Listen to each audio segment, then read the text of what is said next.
मावीणा पाड़ी के आशीर्वाद से रविन्द्रनाथ टैगोर विश्वविद्यालय के कथा प्रांगण से प्रसारित भारतीय सांस्कृतिक एवं संचार परंपराएं विषयांतर्गत राष्ट्रीय संगोष्ठी के तृतीय दिवस के द्वितीय सत्र में मैं मानविकी एवं उदार कला संकाय के इतिहास एवं संचार विभाग की ओर से आप सभी का अभिनंदन एवं स्वागत करता हूं।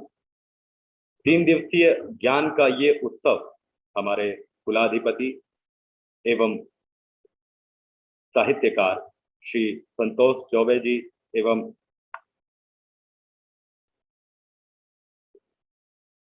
धर्मपाल शोध पीठ से हमारे बीच पधारे श्री भरत शरण जी जैसे विद्वानों के आशीर्वचनों से प्रारंभ होकर आज अपनी पूर्णता को प्राप्त कर रहा। इस क्रम में आज हमारे बीच उपस्थित हैं 2 बहुत ही प्रख्यात वक्ता, जिनमें से मैं आपका एक एक करके परिचय कराऊंगा। इसके साथ ही हमारे साथ 4 शोध पत्र वाचक भी उपस्थित हैं। इस संदर्भ में ज्यादा समय न लेते हुए एवं अपने अग्रजों की परंपरा का निर्वहन करते हुए मैं सर्वप्रथम आमंत्रित करना चाहूंगा प्रोफेसर विप्लव लौह चौधरी सर को। आप प्रोफेसर एंड हेड हैं centre for journalism and mass communication विश्व भारती यूनिवर्सिटी में। साथ ही आप एडिटर इन चीफ हैं international journal of peace education and development से। सर, मैं आपका इस संगोष्ठी में हार्दिक अभिनंदन एवं स्वागत करता हूँ। धन्यवाद अखिलेश जी। थोड़ा देर हो गया इसलिए कि थोड़ा सा टेक्निकल डिफिकल्टी आ गया। आप बताइए, मुझे हिंदी में बोलना है या अंग्रेजी में? सर, दुभाषी है, आप इंग्लिश या हिंदी किसी भी भाषा में हमें अपने ज्ञान से अभिव्यंजित कर सकते हैं। Right. Thank you. I want to share screen with my PPT. Right. Let me share my file. Advanced basic. Right. File से मैं जा रहा हूँ Dropbox. Just a minute.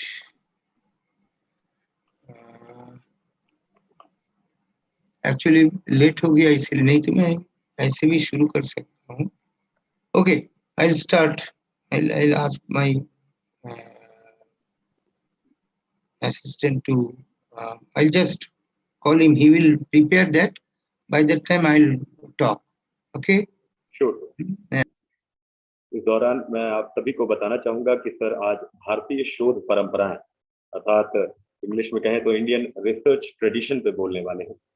शोध परंपराएं किस तरह से भारतीय सांस्कृतिक और संचार परंपराओं में जुड़ी गई और किस प्रकार से शोध के द्वारा उनको बढ़ाया गया और लोगों तक पहुंचाया गया, इस विषय पर आज सर अपना विचार प्रस्तुत करने वाले हैं। विश्वविद्यालय अकादमिकी में अक्सर राष्ट्रीय संगोष्ठी या इस प्रकार के वेबिनार को ज्ञान के उत्सव के रूप में मनाया जाता है। इस उत्सव में अपना अपना योगदान हम सभी स्कॉलर्स एवं विद्वद्गण देते हैं। इस संदर्भ में जैसा कि मैंने आपको बताया, हमारे साथ प्रमुख वक्ता के रूप में मौजूद है प्रोफेसर विप्लव लौह चौधरी सर, और इनके साथ ही डी वेस्टर्नाइजेशन या हिंदी में बोले तो पाश्चात्यकरण के ऊपर अपना विचार रखने के लिए डॉक्टर सत्यम के सिंह जी हमारे साथ उपस्थित हैं। आप सीनियर रिसर्च फेलो हैं। मैं आपको प्रणाम करता हूं सर, अभिनंदन करता हूं, स्वागत करता हूं इस ज्ञान उत्सव में। और तो आप सीनियर रिसर्च फेलो हैं महात्मा गांधी अंतर्राष्ट्रीय हिंदी विश्वविद्यालय के सेंटर फॉर सोशल वर्क। इसके साथ ही हमारे साथ 4 पेपर प्रेजेंटर हैं जिनका नाम अनीसा फारूकी जी, दाशीसियस कैलकटा जी, विवेक नेमा जी और खुर्शीद अहमद जी मौजूद है। तो मैं आप सभी को शुभकामनाएं देता हूं, साथ ही धन्यवाद जो आप अपना मौलिक ज्ञान हम सभी के साथ बांटने के लिए इस ज्ञान के उत्सव में उपस्थित हुए। आप सभी का हार्दिक अभिनंदन एवं स्वागत। धन्यवाद। कुछ ही क्षणों में हम विप्लव सर से जुड़ेंगे और फिर उनकी पीपीटी के द्वारा जो भी उनका संचित ज्ञान है हमारे पास, उससे हम 2-4 एक रिक्तता आ जाती है इस दौरान अगर चर्चा करें तो विषयांतर्गत चर्चा करने के लिए काफी बातें हमारे पास होती हैं।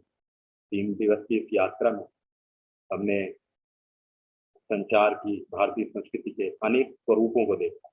इस मल्टी डायमेंशनल स्फेयर के बहुत सारी किरणों को हमने देखा, विद्वजनों को देखा जिन्होंने न सिर्फ इसके ऊपर प्रकाश डाला बल्कि हमें भी उनके ज्ञान से अभिसिंचित किया। सब उपस्थित विद्वानों को मेरा ओर से नमस्कार। Are you able to listen to me? Yes sir. Yes, sir. Okay, थोड़ा सा देर हुआ तो हम कोशिश करेंगे जितना तक हम रहेंगे आपके साथ थोड़ा कुछ शेयर करने के लिए। तो आज मेरा जो वक्तव्य है वो है इंडियन रिसर्च ट्रेडिशन, भारतीय शोध ऐतिह्य के ऊपर है। तो हम जब भारतीय शोध ऐतिह्य के बारे में बात करते हैं तो सबसे पहले जो बात हमारा मन में आता है वह है कि क्या हम जिसको शोध बोलते हैं और जो अंग्रेजी में रिसर्च कहा जाता है, क्या ये दो एक ही है? साथ में और भी एक प्रश्न सामने आता है, वह है कि क्या गवेषणा जो एक संस्कृत शब्द है उसका भी इक्विवेलेंट हम जब शोध बनाया, इस शब्द क्या उसका इक्विवेलेंट है? क्योंकि सारे भारतीय भाषाओं के हम जब रूट देखते हैं, जो मूल देखते हैं, तो मूलीभूत आधार कौन सा है? संस्कृत है। जैसे हमारे बांग्ला भाषा में हम गवेषणा ही बोलते हैं। हम बंगाली लोग थोड़ा कुछ उच्चारण करने में थोड़ा अलग स्टाइल में करते हैं, तो इसलिए गवेषणा बोलते हैं। संस्कृत में भी गवेषणा ही होता है, हिंदी में शोध होता है। तो जब हम भारतीय शोध का ऐतिह्य के बारे में बात कर रहे हैं तो पहले हम देख लेंगे कि ये जो गवेषणा जो शब्द है, इस शब्द का अर्थ क्या है। ये बहुत जरूरी है क्योंकि हमारे पास जो हम करने के लिए जा रहा हूं वो अगर बहुत क्लैरिटी का साथ हमारे सामने है तो हमारा काम भी बहुत सही ढंग से होगा। तो let us see what is research, गवेषणा इन संस्कृत। इसमें थोड़ा क्या टाइम लग रहा है? Okay, let me continue. This is the second one. in the second one it is there. Yes, before I go into Indian knowledge traditions कि हमारे ज्ञान का जो ऐतिह्य क्या है, क्योंकि शोध से ही ज्ञान का उत्पादन होता है, शोध से ही ज्ञान सामने आता है। तो पहले मैं ये बताना चाहूंगा कि संस्कृत में जो शब्द है गवेषणा, इस शब्द में गो और एषणा इस दो रूट एक साथ मिले हुए हैं। एक है वर्ब एषणा और एक है गो। तो इस दोनों का क्या संपर्क है? मैं मेरा एक स्टूडेंट का साथ, स्कॉलर का साथ एक रिसर्च पेपर लिखा था विश्व भारती क्वार्टरली के लिए, उसमें मैं इसको दोहराया। The word research echoes the meaning of old Sanskrit word gaveshana. When the word gaveshana is divided into two parts as per the rule of sandhi vichhed, हम जानते हैं कि हमारे भारतीय भाषाओं में दो या 3 शब्द को एक साथ मिलाने से एक नया रूप भी वो परिग्रह करते हैं. So when the word गवेषणा is divided into 2 parts as per the rule of Sandhi Vichhed, that is separating any word into 2, reversing the act of blending of the final sound of the first word with the initial sound of the following word. In this case, we get 2 distinct words, gav and eshan. GAV, gav. Gav भी बोलते हैं. The word gav is derived from the root gum. अभी देखिए ये जो गम है, हम संस्कृत जो थोड़ा कुछ पढ़ लिए हैं, हम जानते हैं कि गम कहाँ से, गम से गमन होता है, मतलब मूविंग. गम प्लस अनट, मूविंग, जाना. तो ये एक अर्थ है. दूसरा एक एलेगोरिकल अर्थ भी हमने देखे है, डीडी कोसाम्बी से मिला के इसका एक डेवलप किए हैं, वो भी बताएंगे. लेकिन पहले है कि गम जो रूट है, धातु रूप है, इससे जाना या मूवमेंट या गति समझा जाता है. इसके साथ अगर आप जोड़ देते हैं कि एशना, एशना मतलब the hankering for knowledge, the hankering for information, the hankering for knowledge, जो इच्छा है हमें ज्ञान अर्जन करने के लिए. तो इसके लिए हमारे जो यात्रा, हमारे जो गति, हमारे जो मूवमेंट, इसको किया जाता है, बोला जाता है गवेषणा in Sanskrit. That's why it is go plus eshana.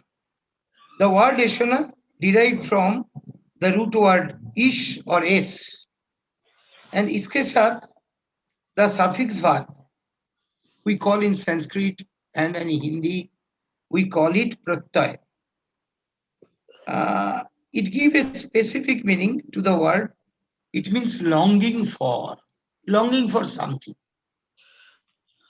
अगर हम रिसर्च को देखेंगे, research is basically longing for a solution. Research is basically longing for a description which others have not yet described. Research is trying to discover a pattern out of different phenomena or parts of phenomena which others have not yet found out. Or research is making a framework which is new and which is applicable for solving some problems or creating some work regime. अगर हम इस सारे अर्थ को देखें, आज से करीब 4000 साल से भी पहले जो संस्कृत में गवेषणा शब्द का उत्पत्ति हुआ था, उस शब्द में हम को यही अर्थ मिलता है. Are you able to listen to me? Never been explored and to compare with those of ancient Greece. Yes, sir. Yes, sir. We are able to listen you, sir. Okay, fine. अभी हम देखेंगे Indian knowledge traditions का basic concept क्या है, लेकिन उससे पहले गवेषणा के बारे में और थोड़ा सा बात करेंगे. देखिए, प्राचीन वैदिक भारत में सबसे अहमियत रखता था क्या ना, गाय, क्योंकि ये हमारे संपद था. It was the most important resource for the agriculturist society. It was the most important means for agriculture, at the same time for our food.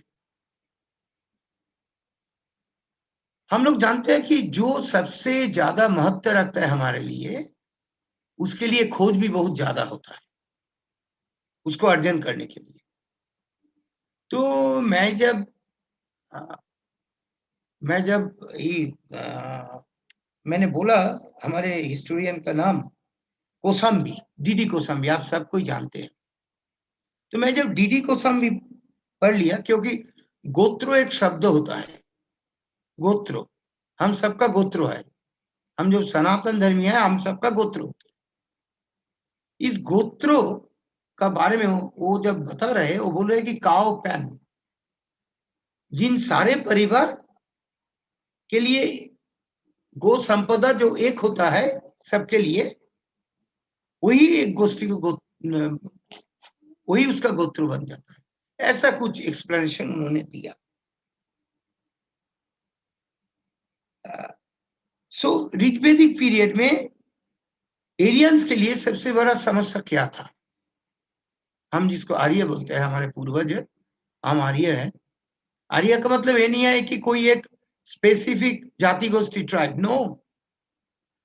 Aryan मतलब श्रेष्ठ, जो खुद का जीवन चर्या में श्रेष्ठत्व के ओर बढ़ते रहे हैं। हमारे जो सनातन धर्मीय ट्रेडिशन ऐतिह्य है, ये क्या है? सबको लेके चलने का। हम सबको लेके चलेंगे और सबका भलाई में हमारा भलाई। तो ये क्या है एक्चुअली? आप अगर देखेंगे दूसरा बहुत सारे ट्रेडिशंस का साथ इसका अंतर करेंगे तो देखेंगे वो दूसरा ट्रेडिशन को by destroying they want to enrich, but for us ये जो हमारे ट्रेडिशन जो है, इस ट्रेडिशन में हम सबको लेके इकट्ठा बढ़ना चाहते हैं। हालांकि हमारे जो मॉडर्न एजुकेशन है वो भी बहुत सेगमेंटल अप्रोच का होने से, रिडक्शनिस्ट होने से हम लोग में भी असहिष्णुता बहुत हो रहा है। क्योंकि हमारा एजुकेशन जैसा होगा, हमारा चिंता जैसा होगा, हमारा रहन सहन सब कुछ ऐसा ही हो जाएगा। इनसे बच के रहने से और साथ में सरबुलंद होकर रहने के लिए हमारे खुद का नॉलेज ट्रेडिशन को हमें हमारा जीवन में प्रयोग करना है। कोई लोग हमें डरा के कुछ नहीं कर सकता है, ऐसा एक मानसिक स्थिति चाहिए। लेकिन साथ में ये भी चाहिए कि हम सब कुछ का सुलूक संधान करेंगे, मतलब उसका अंदर में क्या है।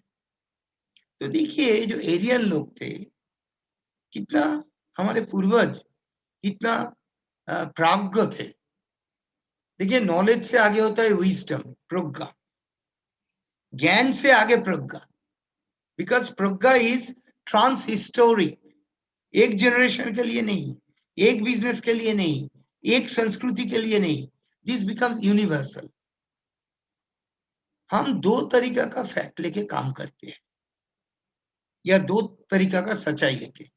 एक होता है यूनिवर्सल और एक होता है डिस्क्रीट। डिस्क्रीट, तो ये जो डिस्क्रीट है, हम डिस्क्रीट को लेके डिस्क्रीट से आगे यूनिवर्सल में पहुंचने का कोशिश किया। और वो कोशिश का थोड़ा कुछ मैं बताऊंगा, क्योंकि ऑलरेडी हम लेट से स्टार्ट किया और टेक्निकल फॉल्ट्स। तो देखिए ये जो गाय को रक्षा करने के लिए, इसको अगर ये लॉस्ट हो गया तो उसको कैसे हम फिर उसको वापस लाएंगे, इसका एक बहुत बड़ा शोध का, जैसे डिटेक्टिव होता है जो शोध करते हैं, ऐसा एक शोध का बहुत बड़ा सिलसिला था और वो बहुत स्टेप वाइज था, स्टेप वाइज था। तो इसमें मैं आऊं नहीं जा रहा हूं। इंडियन नॉलेज ट्रेडिशन में बेसिक कॉन्सेप्ट एक तो गवेषणा है, और गवेषणा के लिए क्या बेसिक है? प्रमाण, प्रूफ। प्रूफ, और ये प्रूफ किसका होगा? प्रोमो और प्रोमा। और क्या है? उसका डिस्कोर्स बाद। एंड लास्ट में क्या है? थ्योरी और सिद्धांत। थ्योरी और सिद्धांत। आप चरक संहिता में जाएंगे, उधर भी देखेंगे। आप सांख्य दर्शन में जाएंगे, उसमें भी देखेंगे।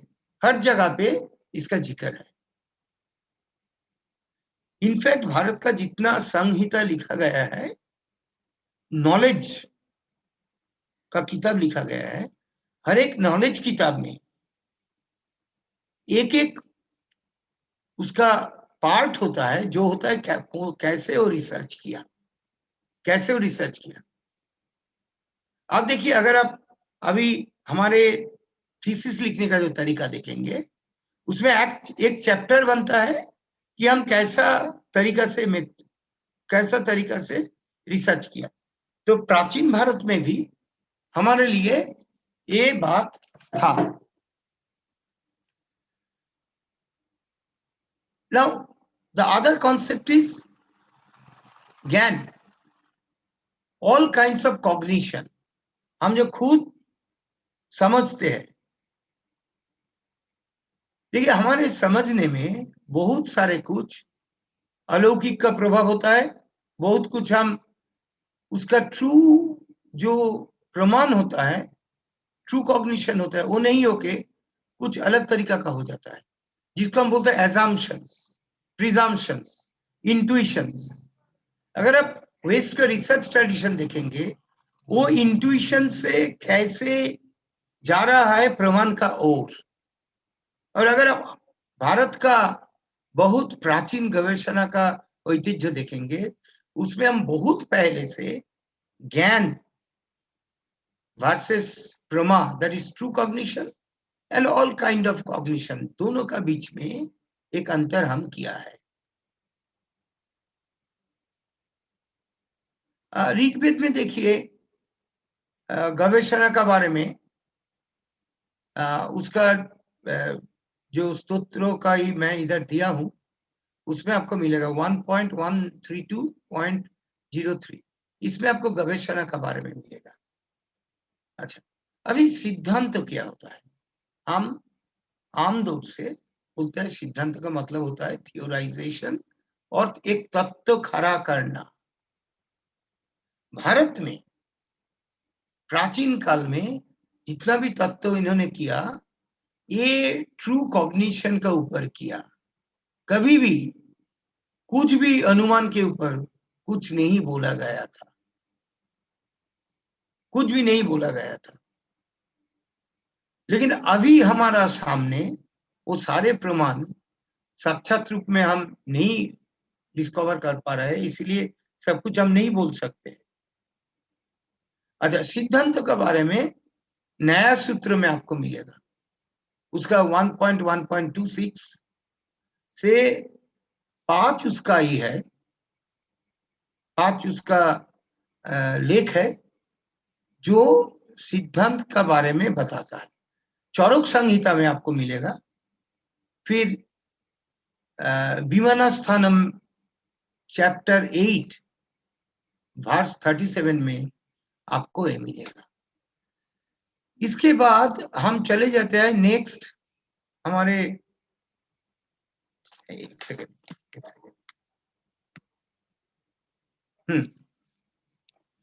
Theory building in Indian tradition, हम कैसे थ्योरी बनाए। हम देखते हैं, अभी हम जब वेस्टर्न थियोराइजेशन के बारे में पढ़ते हैं, कोई रिसर्च मेथोडोलॉजी का स्टैंडर्ड किताब पढ़ते हैं, तो हम क्या देखते हैं कि थ्योरी बहुत सारे टाइप का होता है। जैसे न्यूटन का जो थ्योरी हुआ, उसको हम बोलते हैं यूनिवर्सल थ्योरी। साइंस में हम यूनिवर्सल थ्योरी बोलते हैं। लेकिन एक थर्मोडायनामिक्स का जो थ्योरी होता है, तापविद्या का, वो क्या होता है? वो सिर्फ तापविद्या के लिए वो थ्योरी है।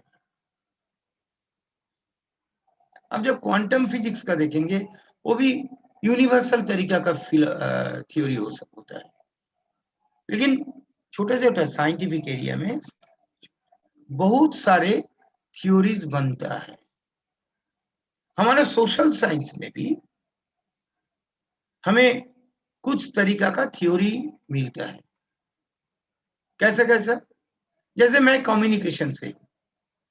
कम्युनिकेशन में मुझे अब तक लगा कि यूनिवर्सल थ्योरी बहुत कम है। एक यूनिवर्सल थ्योरी जो नाट्यशास्त्र से निकल के आता है, वो थ्योरी हम बोल सकते हैं कि साधारणीकरण, it's not a model. There is a difference between model and theory. हम बहुत सारे लोग इस गलती करके बैठते हैं। Model is suggestive, model is heuristic, model अनुमान निर्भर है। लेकिन हमारे नाट्यशास्त्रों, जो भरत का जिक्र किया जाता है, भरत मुनि का, जो यीशु ख्रिस्ट का जन्म का एटलीस्ट 300 वर्ष पहले से उसका एंटिक्विटी हम देख सकते हैं।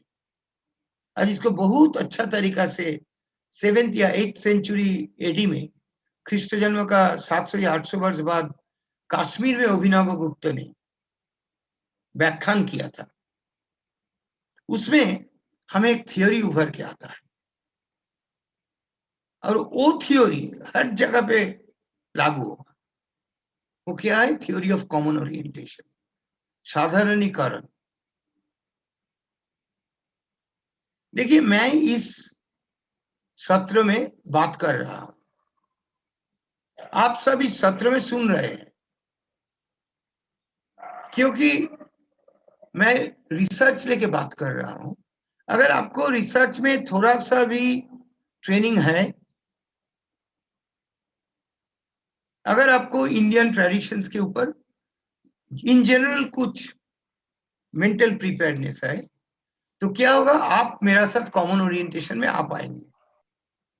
और इसमें एज ए से स्पीकर, वक्ता के रूप में, अधिवक्ता के रूप में मेरा भी एक बहुत अहम भूमिका है।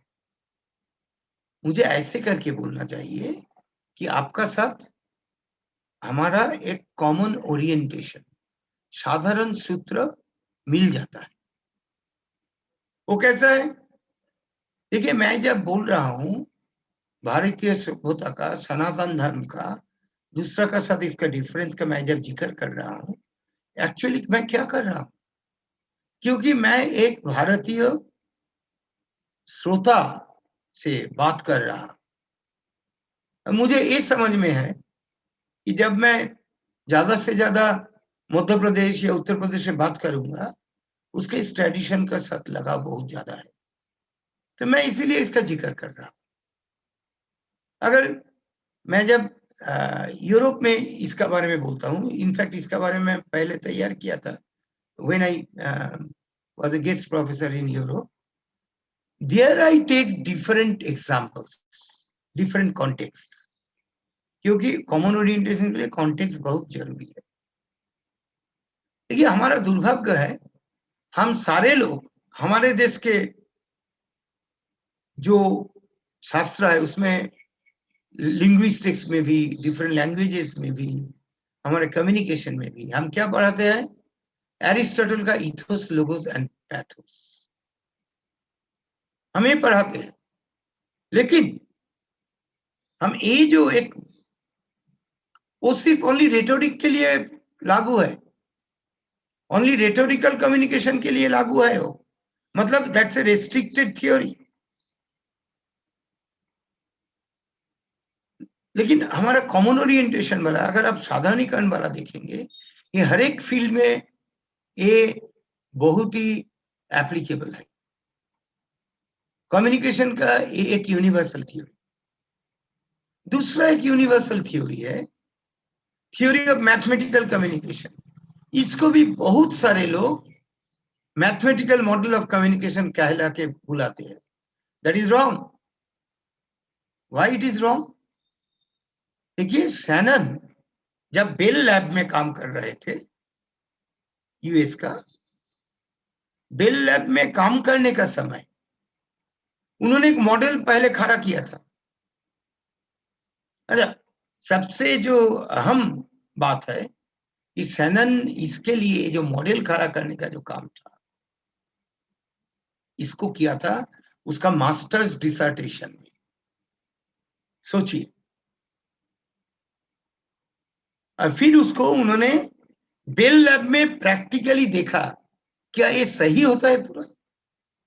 जब उन्होंने देखा, then he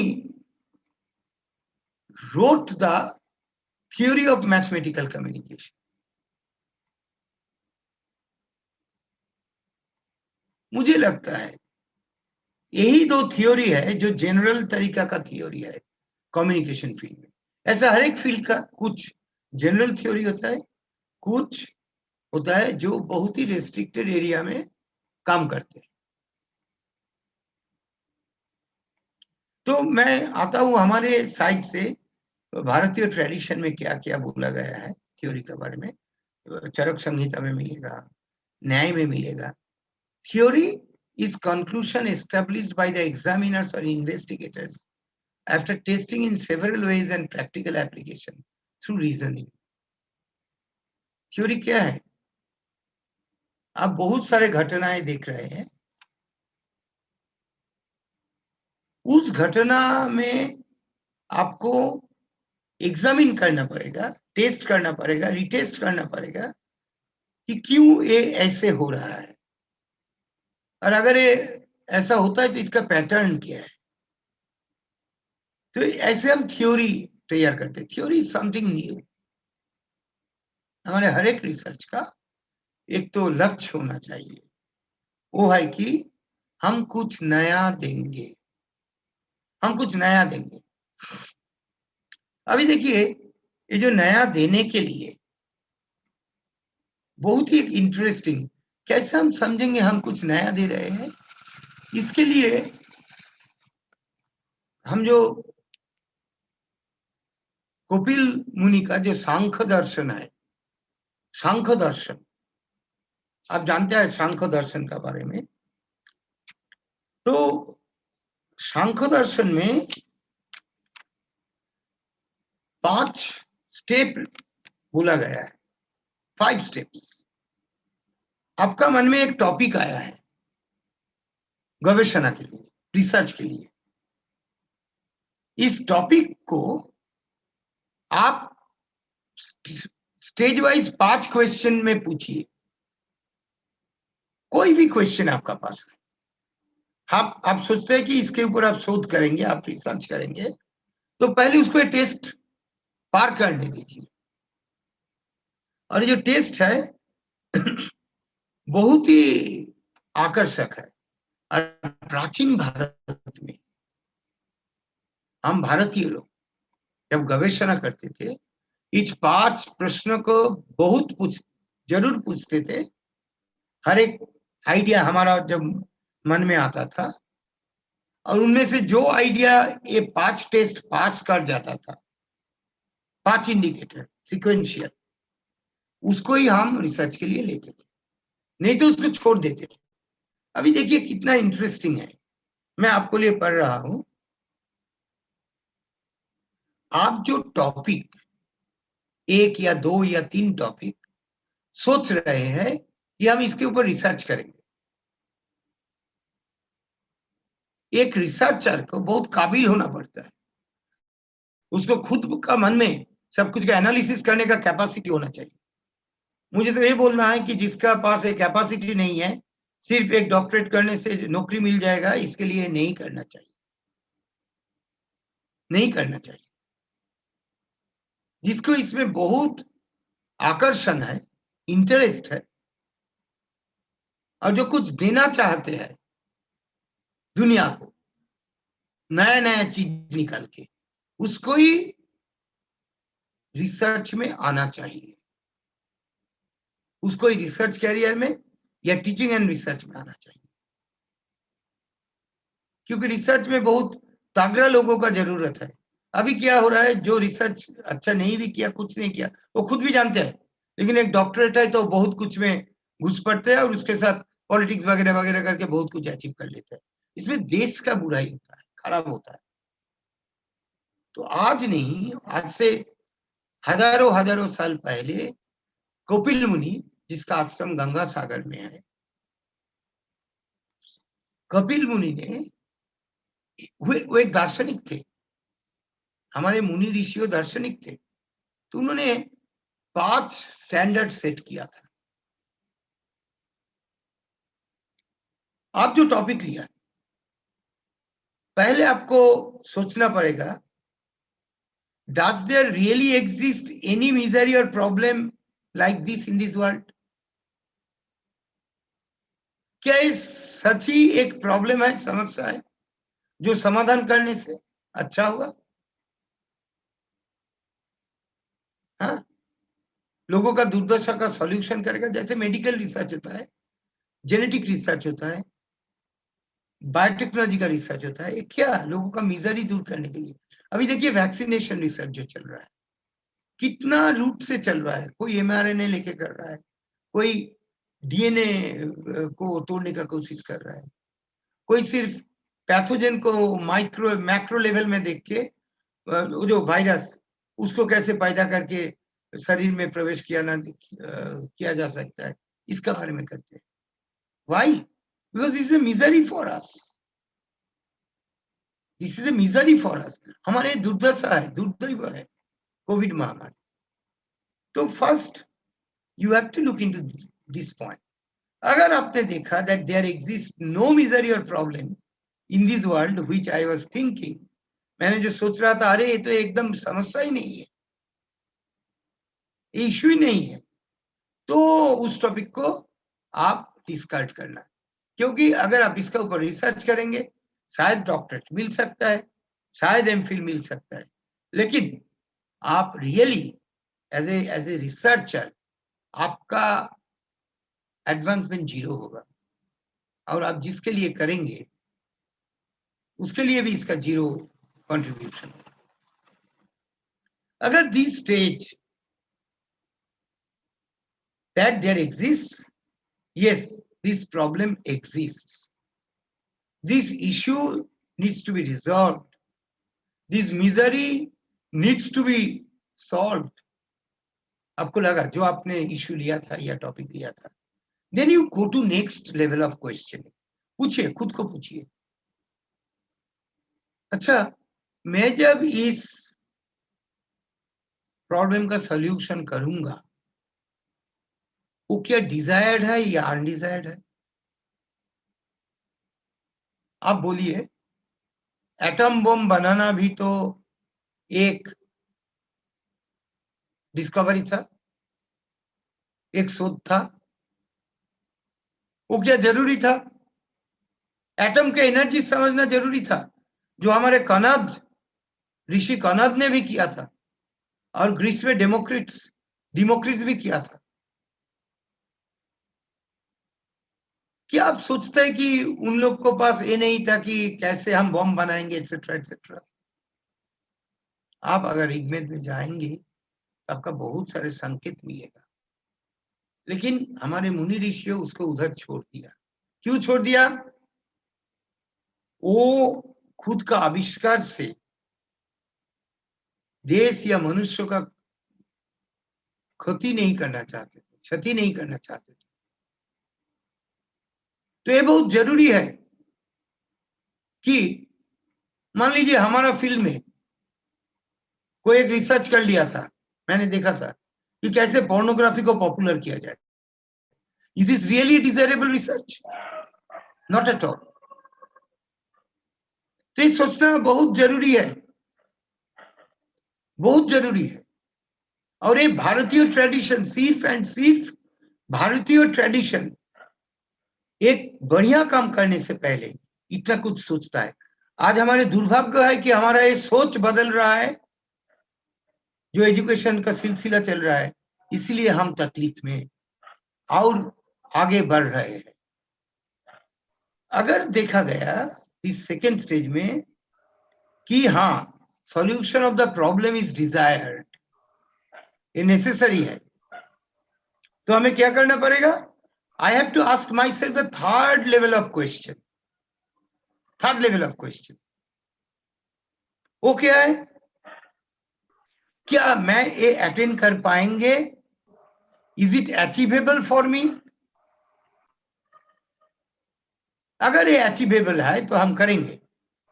If this stage also I cross, then I have to ask the question,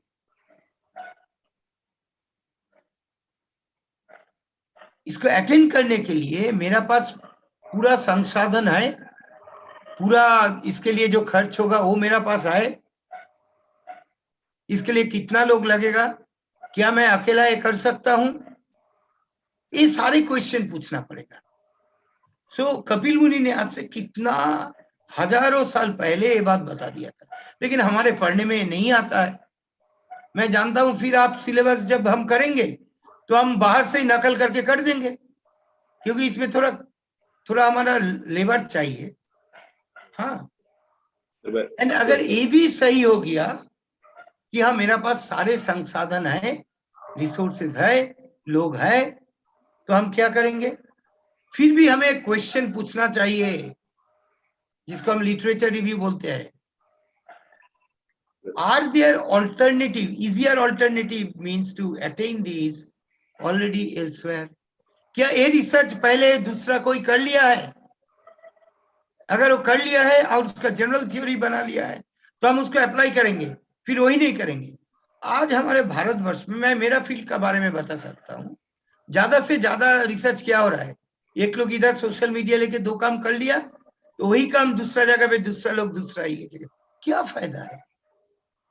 कुछ सीमित दौर से फायदा हो सकता है, लेकिन हम एक्चुअली सोचते नहीं है, हमारे प्रशिक्षण ऐसा नहीं होता है।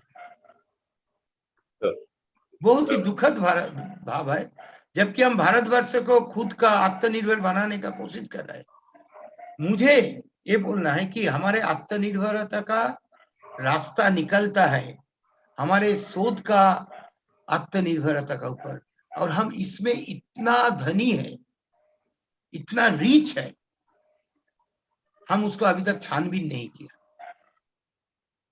तो देखिए, एक सांख्य दर्शन में ये लिखा हुआ है, सांख्य दर्शन में ये लिखा हुआ है, और वाचस्पति मिश्र सांख्य दर्शन का एक क्रिटिक किया, उस क्रिटिक से आपको ये मिल जाएगा, मिल जाएगा। Sir, I am sorry to interrupt you. हाँ सर, हमारे साथ और भी वक्ता जुड़े हुए हैं और समय की एक सीमा है। मेरा निवेदन है आपसे, कृपया समय सीमा का ध्यान रखें, क्योंकि अभी प्रेजेंटर है और मेरे पास 1 घंटा और बचा हुआ है इसके बाद। अच्छा, मैं 5 मिनट में खत्म करता हूँ। Thank you sir. हाँ, देखिए, हमारे देश में प्राचीन काल में 4 टाइप का थ्योरी का बारे में बताया गया है। एक जनरल थ्योरी, मैं जो बोला यूनिवर्सल थ्योरी, लिमिटेड थ्योरी जो लिमिटेड एरिया में, कोई टेलीविजन के लिए लागू होता है तो न्यू मीडिया के लिए लागू नहीं होता है। इंडिकेटिव थ्योरीज जो इंडिकेटर बनाता है, जैसे हम बोलते हैं ना क्लिनिकल स्टडीज, उसमें से जो नतीजा निकलता है। एंड वर्किंग थ्योरीज, कैसे थ्योरी? जो थ्योरी को हाइपोथेसिस बना के हम नेक्स्ट लेवल का रिसर्च करेंगे। तो संहिता में हमारे इस सारे बारे में जिक्र किया गया। आप कोई भी फॉरेन का भी देख लीजिए, एक ही बात किया गया है। और ये working theory is actually grounded theory होता है, ग्राउंडेड थ्योरी होता है। मैं नेक्स्ट स्लाइड में जाता हूँ, बहुत कम स्लाइड है मेरे पास। हाँ, तो कहाँ है? Sir, 1 hour is already spent. Okay. So I have already discussed it. I'll go to the next 2 slides. एक इंडियन रिसर्च डिजाइन के बारे में मैं बताऊंगा जो सांख्य में है। उसका 5 स्टेजेस है। तरम, जिसमें हम लिटरेचर रिव्यू बोलते हैं बाहर में। सेकंड सुतरम, इसके लिए जो ओरल इंस्ट्रक्शंस बनता है उसको। तरतरम, लॉजिक या रीजनिंग कैसा होगा उसको कैसे हम प्रेक्षापट में लाएंगे। रम्याखा, रिलेटिंग टू हम इसको कैसे प्रेजेंट करेंगे लोगों का एक्सेप्टेंस के लिए। और लास्ट जो है वो है सदा मुदितम, हम इसको कैसे समाज देश के काम पे लगाएंगे। इसके बाद एक रिसर्च का मेथड है, इंडियन रिसर्च मेथोडोलॉजी। मैं इसके ऊपर आऊं नहीं जाता हूं, हो चुका है मेरा। तो आज टाइम कम है, थोड़ा देर से ही हुआ, शुरू हुआ, तो इसीलिए मैं ज्यादा कुछ बात नहीं कर पाया। लेकिन हमारा जो 8 दर्शन है, इस 8 दर्शन प्रमाण का डिफरेंट स्टेप्स है, और वही स्टेप का ऊपर उसका दर्शन निर्मित किया गया था। और एक्चुअली हमारे देश में दर्शन, जो हम रिसर्च में बोलते हैं कॉन्सेप्चुअल फ्रेमवर्क, पर्सपेक्टिव, दर्शन का मतलब वही होता है। Thank you all for listening to me. बहुत बहुत धन्यवाद सर, आपने वेद और सांख्य दर्शन, इन सब से हमारी भारतीय शोध परंपरा पर प्रकाश डाला, और जो पहले से भारतीय सांस्कृतिक और संचार परंपराओं में किस तरह से शोध का योगदान है, किस तरह से हम शोध में रिच होते हुए भी आज कहीं ना कहीं वैश्विक स्तर पर पिछड़ते जा रहे हैं, और किस प्रकार हम अपनी शोध परंपराओं को पोषित करके पुनः विश्वगुरु बन सकते हैं, उसके लिए आपने जो रास्ता हमें दिखाया है, हम अवश्य ही उस पर चलने का प्रयास करेंगे। आपको बहुत बहुत धन्यवाद सर। और थैंक यू। आपके बाद मैं अपने अगले वक्ता को आमंत्रित करना चाहूंगा। हमारे बीच मौजूद हैं डॉक्टर सत्यम सिंह। आप सीनियर रिसर्च फेलो हैं centre for social work, Mahatma Gandhi अंतर्राष्ट्रीय हिंदी विश्वविद्यालय वर्धा से। आपकी सर, मैं आपको प्रणाम करता हूं, आपका स्वागत करता हूं। आपकी पुस्तक अभी हिंदी विद्वानों के बीच काफी चर्चा में रही है और सराही भी गई है, जो कि अराज्यवाद के ऊपर रही है, जिसको एनार्किज्म इंग्लिश में कहते हैं। और आपका काफी विपाश्चात्यकरण पर आज सर हमारे बीच में बोलने वाले हैं। समय की सीमा है, इसलिए मैं सर को आमंत्रित करना चाहूंगा कि आप अपने बौद्धिक उद्बोधन से हम सभी को अभिसिंचित करें। सर, आपका हार्दिक स्वागत एवं अभिनंदन। हाँ, मैं पहले तो मैं एक बात पूछ लूं कि समय कितना है हमारे पास? समय हमारे पास 4 प्रेजेंटर है सर। लगभग 20 मिनट हम इजीली ले सकते हैं। 20 मिनट। ओके, 20 मिनट मैं बोल सकता हूँ। हाँ हाँ, तो मेरी आवाज ठीक आ रही है? Yes sir, yes sir. हाँ, तो मैं ये तो नहीं जान रहा हूँ कि कौन लोग किस डेजिग्नेशन के साथ जुड़े हुए हैं, लेकिन मैं सभी बड़े लोगों को प्रणाम कर रहा हूँ, और जो हमारे छोटे हैं उनका भी स्वागत करता हूँ। तो मैं बहुत ज़्यादा समय लेके नहीं, औपचारिकता में नहीं करते हैं, तो सीधे मैं अपनी बात पे आता हूँ, डी वेस्टर्नाइजेशन पे। तो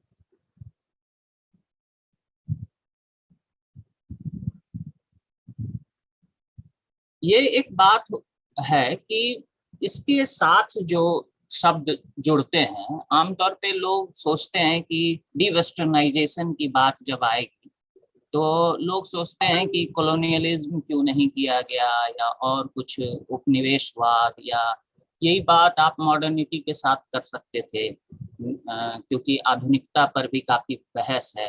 तो ये सारी बातें हैं, लेकिन इसीलिए मेरे जो कीवर्ड्स हैं वो है, मैं इन्हीं कीवर्ड्स के आसपास घूमूंगा। एनलाइटमेंट, मॉडर्निटी, वेस्टर्नाइजेशन और मतलब डिस्कोर्स, इन सारे शब्दों के बीच में मैं डी वेस्टर्नाइजेशन को बात करूंगा।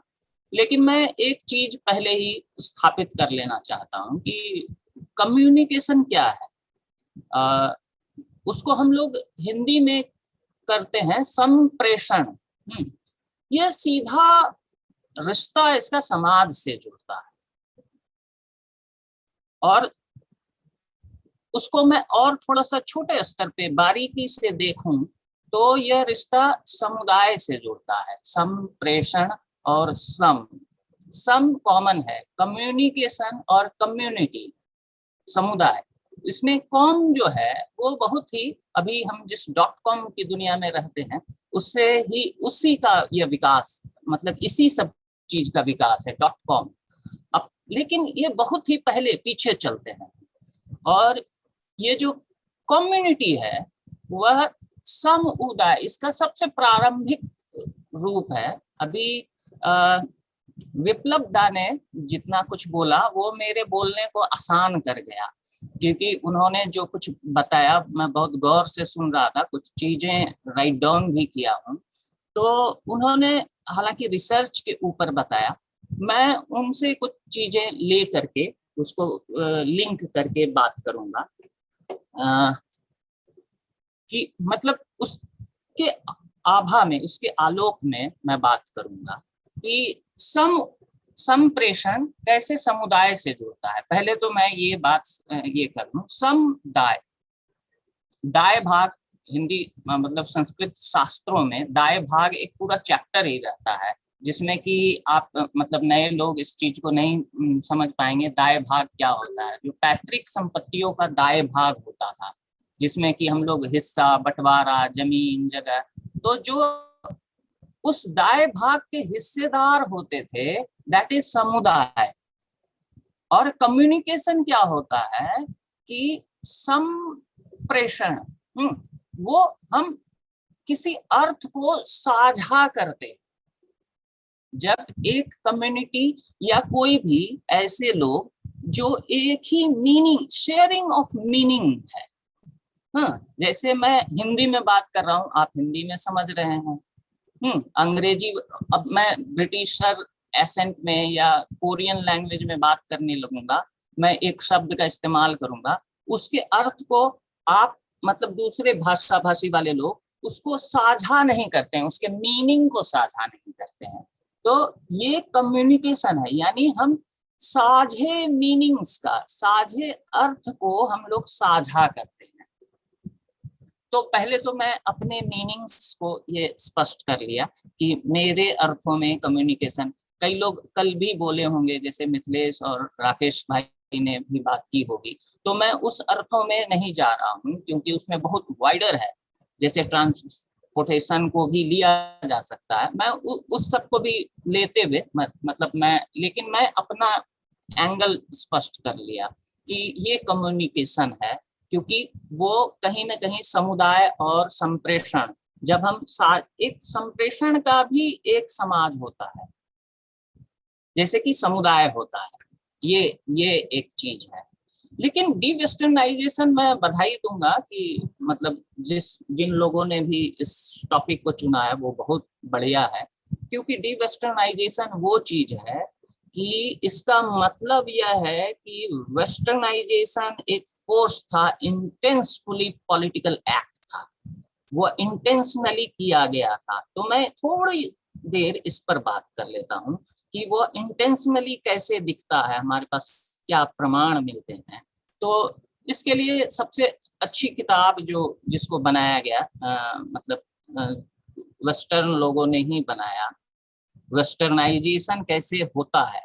इससे पहले हम एक सिंपल कार्टोग्राफी का, ज्ञान की व्यवस्था में कार्टोग्राफी का उदय, ये एक बहुत बड़ी घटना थी जब मैप्स बन रहे थे।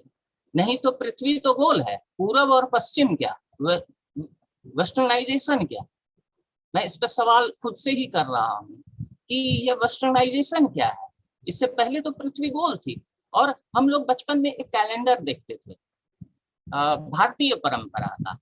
वो क्या होता था कि एक गोल सा चक्र होता था, उसमें स्वर्ग और नरक का चित्र होता था। नरक में लोग कढ़ाई में, खौलते कढ़ाई में फेंके जा रहे थे जिन्होंने पाप किया है, उससे ऊपर स्वर्ग का दृश्य होता था और बीच में एक पृथ्वी होती थी।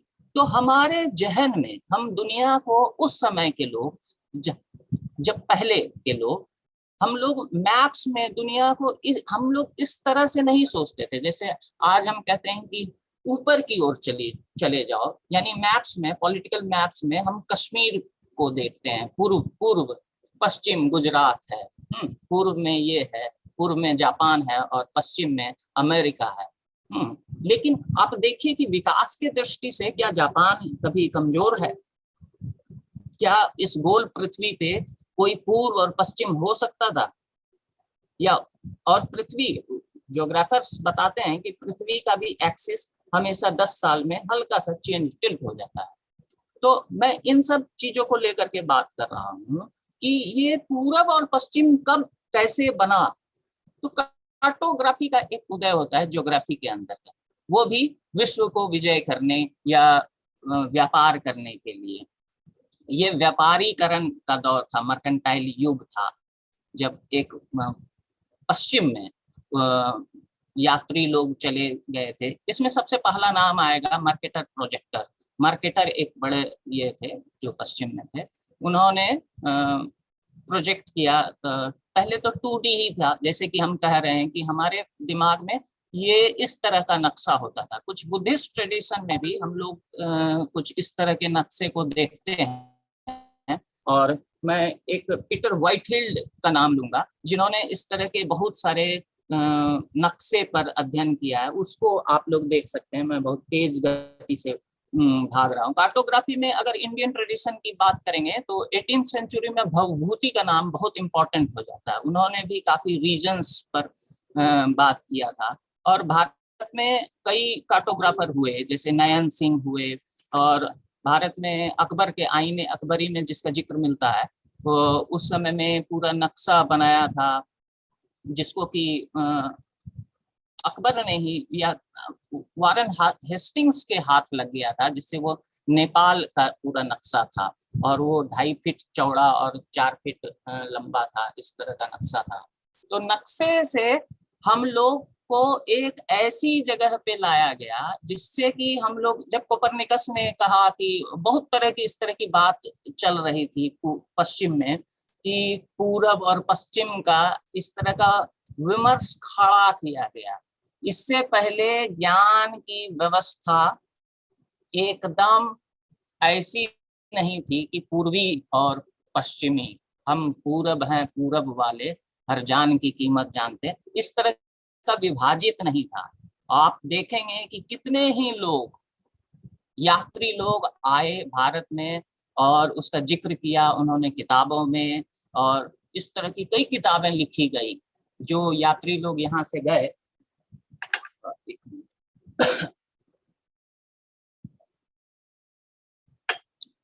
उन्होंने इतना संपदा का जिक्र किया।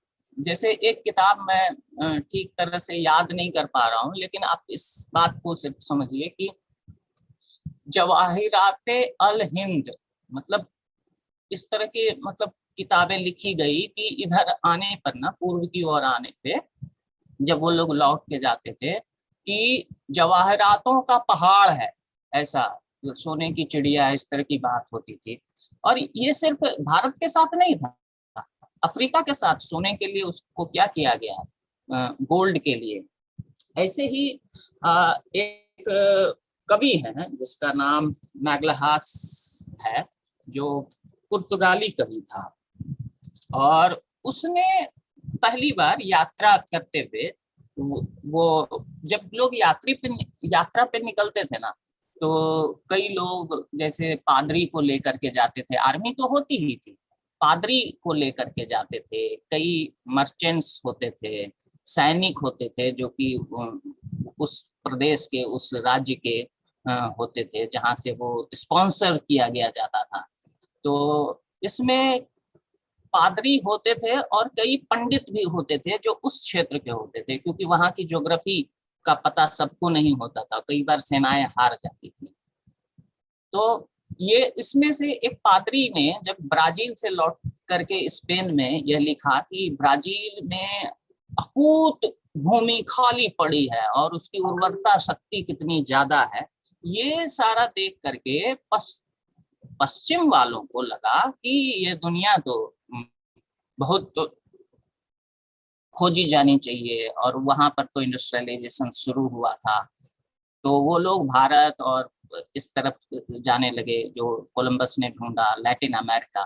तो ऐसा नहीं था, तभी उन लोगों के लिए पूरी दुनिया को उत्खनन करना था, और बहुत सारे अपनी जनता को, बहुत खुद राज्य भी जो था ना उस समय में बहुत लालची किस्म का था, और वो लोग यूरोप लोग इंडस्ट्रियलाइजेशन से होड़ में लगे थे कि हम ज्यादा उत्पादन करेंगे। इसको ओरिएंटलिज्म, एडवर्ड सईद एक किताब है, उसमें एक चीज कहते हैं इस किताब में कि यह तो प्राच्यवाद जो था कि पूरी दुनिया, जैसे अब जर्मन्स लोग आर्यंस के बारे में पढ़ना चाहते थे, इसीलिए मैक्स म्यूलर जो था वो भारत के ट्रेडिशन को पढ़ रहा था वहीं बैठा बैठा, हम लोग नहीं जानते थे। तो ये इंडोलॉजिस्ट लोग थे, ओरिएंटलिस्ट लोग थे, उन लोगों ने पूर्व को अपनी नजर से देखा कि ये तो सांप सपेरों का देश है, ऐसा है, चमत्कार होता है दर्शन का, दृष्टि का, जबकि हमारा देश काफी व्यापार का केंद्र भी हुआ करता था, और इस पर भी बहुत ज्यादा सब लोग जानते ही है। ये मान्यता एक गलत तरह की मान्यता है जो बिठाई गई। तो मैं सिर्फ इतना कह रहा हूँ कि यूरोपियंस लोग इस तरह की कहानियों से, कि जो अलिफ नोवेला टाइप की कहानियां होती थी कि ये पूर्व की कहानियां हैं, रुडियट किपलिंग्स की कहानियां।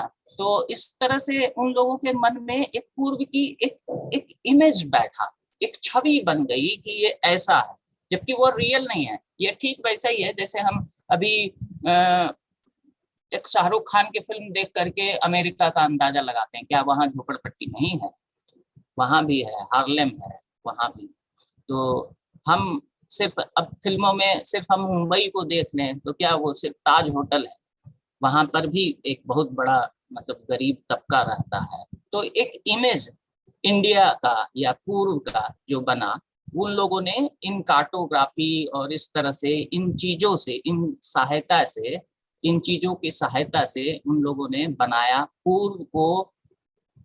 न सिर्फ बनाया, पंकज मिश्रा की मतलब ओरिजिनल किताब अगर पढ़नी है तो मुझे लगता है कि ओरिएंटलिज्म के बाद एक पंकज मिश्रा की किताब है।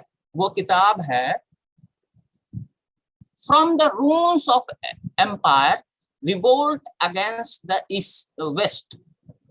पश्चिम के विरुद्ध एक रिवोल्ट, विद्रोह। हाँ, और from the ruins of empire ये किताब का नाम है, जो कि अमेरिका में छपने के लिए अमेरिका की आपत्ति आ गई कि रिवोल्ट ऑफ अगेंस्ट वेस्ट ये नाम नहीं चलेगा। तो बाद में वो ब्रिटेन, यूरोप में छपा इस नाम से, लेकिन अमेरिका में इसके शीर्षक को बदल दिया गया था। और अभी ही मुझे लगता है कि 10 साल पहले की किताब होगी, 10-15 साल पहले आई है, पेंगुइन से आई थी।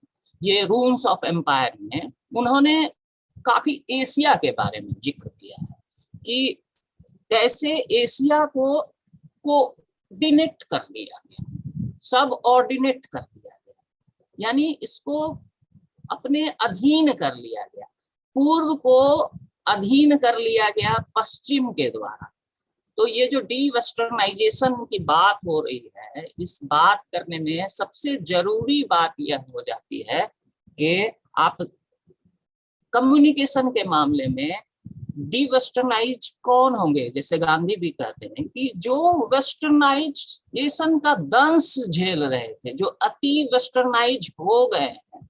और वेस्टर्नाइज होने का मतलब क्या है? वेस्टर्नाइज कोई ऐसा थोड़ी है कि आप पश्चिम के बिल्डिंग को यहाँ बना लिए तो वेस्टर्नाइज नहीं होंगे। बिल्डिंग का बनना एक संस्कृति का बनना। हम जब एक डाइनिंग रूम बनाते हैं, एक बेडरूम बनाते हैं, और घर का बनना, एक स्थापत्य का बनना, वो हमारे जीवन शैली को पूरी तरह से तब्दील कर देता है। बंगाल में आप सोचिए, मैं सिर्फ वेस्टर्नाइजेशन इतना कटु सत्य है, आशीष नंदी से उधार लेकर के आपको बता रहा हूँ कि वेस्टर्नाइजेशन का दंश क्या है इंडियन हिस्ट्री में।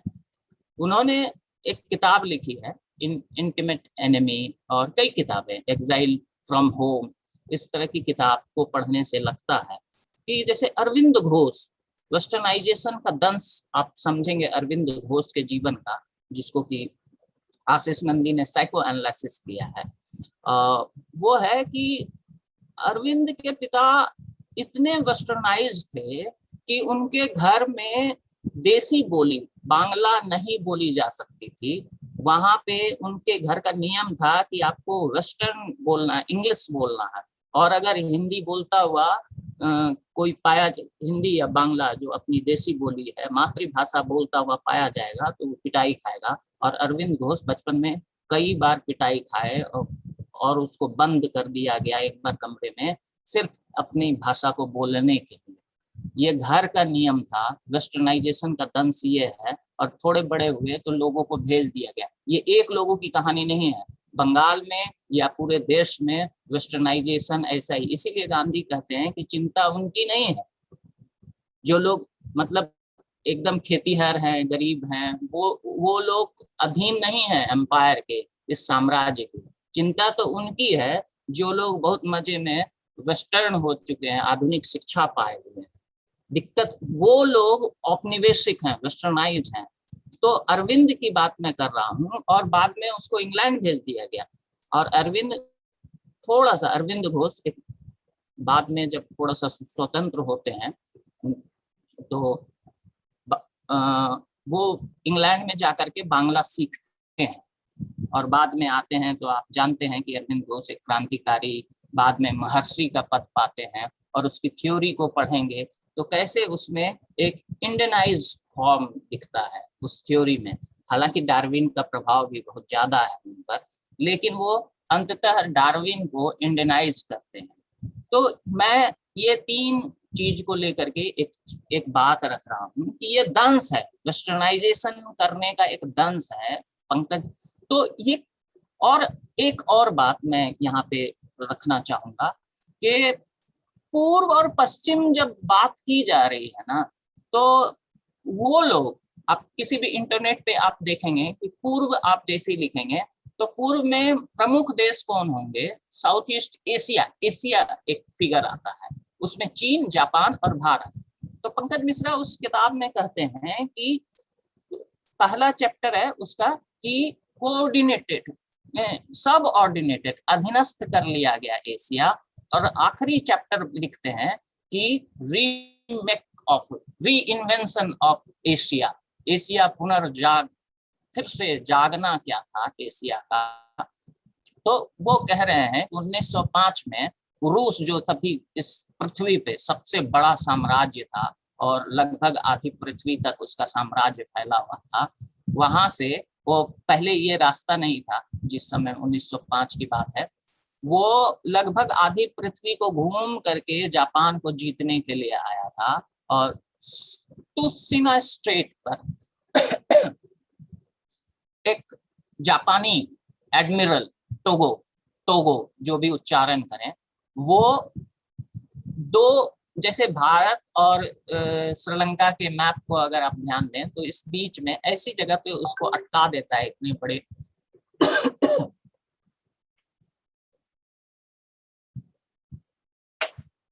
सेना को कि वो मतलब हरा देता है उस जगह पे। बीच में दोनों तरफ सेना होती है, जापानी सेना होती है और रूस की सेना हार जाती है। और यह कहा जाता है कि यह पहली बार पूरे एशिया में यह बात लोगों को यकीन होता है, इतने बड़े पॉपुलेशन को, पूरे पूर्व को, कि पश्चिम अपराजय नहीं है, वह हराया नहीं जा सकता। इतना छोटा सा देश जिसने हरा दिया सबसे बड़े साम्राज्य को, इसने दुनिया भर के, एशिया के सारे, रविन्द्रनाथ टैगोर को बहुत प्रभावित किया। इजिप्ट में एक बौद्धिक थे, माओ त्से तुंग इस बात से इतना प्रभावित हुए कि दुनिया का केंद्र सब लोग जाके जापान में पढ़ने लगे, जापान एक केंद्र हो गया। और आपको आश्चर्य होगा कि हम लोगों की भाषा, जो अभी सर भी बोल रहे थे ना कि हम लोग भाषा किस, वो जो शोध के बारे में कह रहे थे ना, तो भाषा एक बड़ी संचार की क्रांति है। इन लोगों ने बड़ी होशियारी से, मेरा टाइम हो गया है, 2-3 मिनट मैं और लूंगा, 3 मिनट और मुझे दे दीजिए, कि भाषा जो है ना एक बड़ा माध्यम रहा इन लोगों का, वेस्टर्नाइजेशन करने वालों का। उन लोगों ने बड़े चालाकी से भारतीय भाषा को भारोपीय परिवार में जोड़ दिया और इसका आधार क्या लिया, व्याकरण और कई चीजें जो, मतलब सर को, विप्लव दा को सुनते तो शायद और इस सब चीज को उनको समय नहीं मिल पाया, ये इसकी सीमाएं हैं। हाँ, लेकिन ये आप बड़े आश्चर्य करेंगे कि जैसे शिव की कथा है, राम की कथा है, वैसे ही जापान में इस तरह की कथा है। इज़नाकी जो प्रारंभिक मनुष्य थे जिन्होंने जापान को बनाया, वो देवता थे, और उन लोगों की कथा सुनेंगे तो आपको याद आएगा शिव की कथा। जैसे वो अपने अपनी पहली पत्नी का पार्थिव शरीर लेके घूमे थे और वहीं से कम्युनिकेशन अराइज होता है जापान के मिथक में। जापान के मिथक को पढ़ेंगे तो कई मिथक हैं जो इंडियन से लगेंगे, राम और हनुमान जैसे मिथक हैं। इज़नाकी की कहानी आप लोग देख लीजिएगा, कहीं भी पढ़ के मिल जाएगा। इज़नामी, IZNAMI, और नागी या नाकी दोनों चलता है। तो ये इज़नाकी, एक इज़नामी जो है फीमेल गॉडेस है और इज़नाकी जो है वो मेल गॉड है। तो ये है, तो कई कथाएं ऐसी मिलती है। तो आप असल में इन लोगों ने भाषा परिवार बदल दिया। भारोपीय, वो यूरोपियन में मिला लिए। जबकि हम क्या कह रहे हैं कि कम्युनिकेशन क्या होता है, साझा ऑफ मीनिंग। तो हमारे दिमाग में जो मीनिंग्स का साझापन था वो तोड़ दिया गया, हमारे ही पूर्व के और साथी संगियों से जो हम लोग साझा करते थे। तो ये डिवीजन, समुदाय और समाज का डिवीजन उन्होंने भाषा से, बाइबल में एक बड़ी मजेदार कथा है कि वो एक लोग पृथ्वी पे स्वर्ग की तरफ मीनार बना रहे थे और लगभग वो स्वर्ग को पहुंच ही जाते थे, पहुंचने को ही थे कि देवताओं को बड़ी चिंता हो गई। तो उन लोगों ने क्या किया, जो लोग मीनार बना रहे थे और ऊपर तक बने हुए थे, तो इन लोगों के बीच में से कम्युनिकेशन, इससे भाषा छीन लिया गया और इन लोगों के बीच कम्युनिकेशन टूट गया और वो मीनार ढह गया। यानी इंसान स्वर्ग से फिर से पृथ्वी पे गिर गया, जैसे आदम और हव्वा लोग गिर गए थे। तो कम्युनिकेशन को तोड़ा गया है और ये वेस्टर्न और ईस्टर्न का विभाजन बड़ी चालाकी से किया गया। मैं बहुत संक्षेप में इतनी ही बात रख रहा हूँ, मेरे पास कई कहने को और बातें हैं, कई कहानियां हैं। तो जैसे एनलाइटमेंट के बाद, जिसको मैं एक उदाहरण देता हूँ जो बड़ा थोड़ा सा साहित्य से है, लेकिन पढ़ के आपको अच्छा लगेगा, मैं उसको पढ़ के खत्म कर रहा हूँ कि कैसे नॉलेज ट्रेडिशन में को खड़ा किया गया, नॉलेज ट्रेडिशन को खड़ा किया गया, पश्चिम ने खड़ा किया और उसको जैसे हिस्ट्री खड़ा करते हैं। तो ये है कि वो मैं निर्मल वर्मा मैं कोट कर रहा हूँ, पूर्व ग्रह 1983 में छपा था, शताब्दी के ढलते बरस में। मैं उसको पढ़ रहा हूँ और इसको पढ़ के खत्म कर रहा हूँ। इस बीच अंग्रेजी राज्य के रूप में इतिहास ने हमारे जीवन धारा में हस्तक्षेप किया और तब से हमें यह सिखाया गया कि हम सचमुच एक संस्कृति का अंग हैं और यह संस्कृति बहुत पुरानी मान्यताओं और मर्यादाओं पर आधारित है। पश्चिम के विद्वानों और इंडोलॉजिस्ट ने बहुत सुघरता से और परिश्रम से हमारे शास्त्रों, पुराणों, दर्शन शास्त्र को विवेचित किया। हम एक ऐसी परंपरा के प्रति सजग हुए जिसे आज तक हम बिना परिभाषित किए सहज भाव से अपने जीवन में रह रहे थे, अपनाते आ रहे थे। इतिहास के हस्तक्षेप से हमारा संस्कृति के साथ जो सहज और स्पष्ट लगाव था वह अपरिभाषित ही सही, लेकिन वह निष्क्रिय नहीं था। तो हम जो संस्कृतियों के साथ जुड़े रहते थे उसके लिए हम, अब ये इतिहास जैसे ही मन में आ जाता है ना, तो हमारा संस्कृति के साथ लगाव बड़ा निष्क्रिय क्या हो जाता है और वो थोड़ा सा दुश्मनी वाला हो जाता है, एनवी ज्यादा खड़ा करता है, वो समुदाय नहीं बनाता है, वो संप्रेषण, मीनिंग, शेयर्ड मीनिंग नहीं करता है। धन्यवाद।